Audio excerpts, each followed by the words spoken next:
మేడ్చల్ జిల్లాలోని Meerpet HB colony 4వ division Tirumala కాలనీలో నెలకొన్న శ్రీ శ్రీ పోచమ్మ ముత్యాలమ్మ దేవాలయంలో విజయదశమి వేడుకలు ఘనంగా నిర్వహించారు.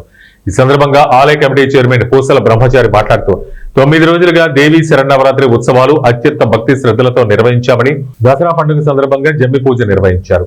దేవీ శరన్నవరాత్రి ఉత్సవాలలో కాలనీ నుంచి హెచ్బీ కాలనీలోని పలు కాలనీల నుండి భక్తులు ప్రజలు అధిక సంఖ్యలో పాల్గొన్నారు. దేవీ శరన్నవరాత్రి ఉత్సవాలకు మహిళా భక్తులు భక్తి పాటలతో భజనలు చేశారు. సంచలనం స్కూల్ నృత్య కళాకారుల చేత నాట్యం ప్రదర్శించారు. మహిళా భక్తి బృందం భక్తి పాటలతో 9 రోజుల అమ్మవారిని ఒక్కో రోజు ఒక్కో అలంకరణతో అలంకరించి కీర్తించి పూజలు నిర్వహించామని చెప్పారు. దసరా పండుగ అంటేనే చెడుపై మంచి విజయం సాధించడానికి నిదర్శనమన్నారు.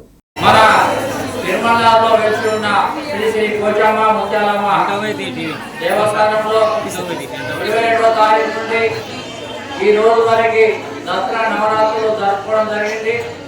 మరి మనం మంగళవారం రోజు కూడా పిండి హోమం నిర్వహించుకున్నాం. మూల నక్షత్రం రోజు సరస్వతి అమ్మవారి యొక్క అభిషేకంతో పాటు చిన్న పిల్లలతో అక్షరాభ్యాసం కూడా నిర్వహించుకున్నాం. రోజు 10 రోజులుగా భక్తులకు అమ్మవారి పూజలైన అనంతరం భక్తులకు అన్నప్రసాద వితరణ కూడా చేయడం జరిగింది.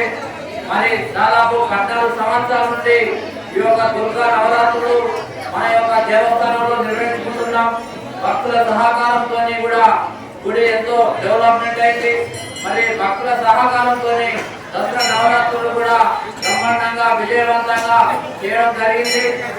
అలాగే రాబోయే కాలంలో ఇంకా కొన్ని బ్రహ్మాండంగా ఏర్పాటు చేసి భక్తులకు ఇంకా మెచ్చుకునే విధంగా ఇంకా ఏర్పాటు చేస్తామని ఆలయ కమిటీ ద్వారా తెలియజేస్తూ, మరి యొక్క ఆలయ కమిటీ అధ్యక్షులు తిమ్మారెడ్డి గారు, జనరల్ సెక్రటరీ సిఎస్ రాజు గారు, కోశాధికారి శేఖర్ గారు, మరి వైస్ ప్రెసిడెంట్ నరసింహారావు గారు, అలాగే విఠల్ గారు, జగదీష్ గారు, అశోక్ గారు, అలాగే సలహాదారు రామన్న గారు, అలాగే మన సదానంద్ గారు, ఉపాచారి గారు, మరి అలాగే రెడ్డి గారు అందరూ ఈ యొక్క దేవస్థానంలో కృషి చేసి ఈ రోజుతో దసరాను విజయవంతం చేసుకోవడం జరిగింది.